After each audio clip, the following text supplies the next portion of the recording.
Strahd peut-il croiser le chemin de Drizzt?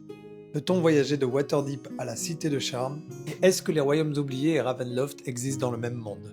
Aujourd'hui, je vais vous expliquer pourquoi D&D n'est pas réellement un univers, mais plutôt une véritable boîte à outils proposant plusieurs settings avec une certaine porosité entre eux. D&D propose officiellement plusieurs settings ou univers de campagne. Chacun possède son identité propre, son ambiance unique et sa cosmologie. Alors attention, ça risque d'être un peu long pour certains, mais je vais essayer de vous expliquer tous les settings qui existent. On va commencer par les Royaumes Oubliés. C'est l'univers par défaut de la 5e édition. C'est le monde de Faerûn avec Waterdeep, Baldur's Gate, la Côte des Épées. Et c'est un univers de fantasy plutôt épique et classique. On peut y imaginer par exemple des aventures à la Seigneur des Anneaux, Game of Thrones ou The Witcher. Ensuite, il y a Ravenloft. Ravenloft, c'est un univers gothique et horrifique, incluant les domaines de l'effroi, des demi-plans emprisonnés dans la brume, dominés par des seigneurs sombres comme le célèbre Strahd en Barovia. Là, on est plutôt dans des univers à la Dracula, de Bram Stoker, Van Helsing ou Sleepy Hollow. Ensuite, il y a Eberron, l'univers pulp et noir, post-guerre mondiale magique. Il y a des trains à foudre, une ambiance année 1920 avec de la magie partout. Il y a aussi Greyhawk, c'est l'univers original de Gary Gygax, le premier setting officiel de D&D. Du coup, c'est du donjon et dragon pur jus, classique, on pense plutôt à du Conan le barbare ou les vieux films de fantasy des années 80. Comme autre univers, il y a Dragonlance, c'est le monde de Kryn et sa fameuse guerre de lance. C'est une épopée avec des guerres épiques où les héros sont destinés à sauver le monde. Mais c'est pas tout. Nous pouvons trouver aussi Dark Sun, qui est un univers post-apocalyptique brutal, un monde désertique où la magie détruit peu à peu la nature. Dans cet univers, on va survivre dans le désert, dans un monde mourant sans pitié.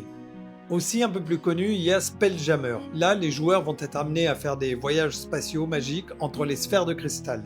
On est des pirates de l'espace ou des navigateurs. Les joueurs vont y vivre des aventures cosmiques avec des vaisseaux volants. Il y a aussi Planescape, centré sur les plans d'existence et sigil, la Cité des Portes. À partir de cette ville, vous pouvez voyager entre les dimensions afin d'explorer différents multivers. Voilà pour le plus gros. Et c'est là que nous pouvons nous poser cette question, est-ce que ces univers sont totalement séparés? Ou à l'inverse, est-ce qu'ils peuvent se rencontrer? Selon la cosmologie officielle de D&D, tous ces univers existent dans le même multivers. Mais ils fonctionnent comme des plans d'existence ou des dimensions séparées. Chaque setting principal existe dans son propre plan matériel, sa propre réalité physique, mais ils sont tous connectés par une structure plus large de plans d'existence. Donc il faut le penser plutôt comme différents univers entre lesquels il existe des ponts. Le premier d'entre eux est avec Spelljammer. Spelljammer permet littéralement de voyager entre les univers. Les vaisseaux magiques naviguent dans le phlogiston, l'espace entre les sphères de cristal qui contiennent chaque monde. Vous pouvez partir des Royaumes Oubliés et arriver à Greyhawk ou Dragonlance. Le deuxième pont, c'est Ravenloft, car les domaines de l'effroi sont des demi-plans qui peuvent capturer des victimes depuis n'importe quel univers du multivers.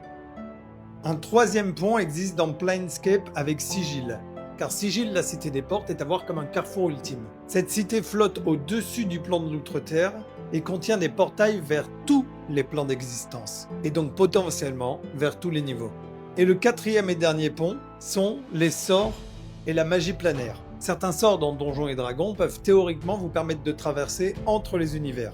C'est rare, ça demande une certaine puissance, et généralement c'est l'affaire de personnages de très très haut niveau, mais c'est possible.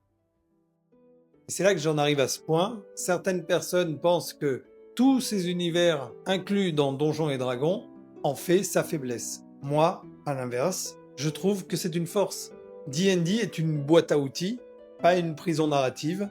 Wizard of the Coast vous donne des briques de construction avec les règles de jeu communes à tous les univers, différents settings avec leurs spécificités, des mécanismes de connexion entre eux et surtout la liberté de choisir comment vous les utilisez. Certains MJ préfèrent garder les univers totalement séparés, d'autres adorent créer des passerelles, il n'y a pas de bonne façon de faire. Et personnellement, je trouve fascinant d'imaginer qu'un artefact des Royaumes Oubliés pourrait se retrouver à Eberron ou qu'une expédition de Spelljammer pourrait découvrir un nouveau monde mystérieux.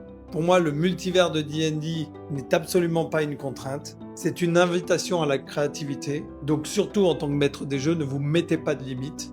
N'oubliez pas de vous abonner et je vous souhaite comme d'habitude d'excellentes parties.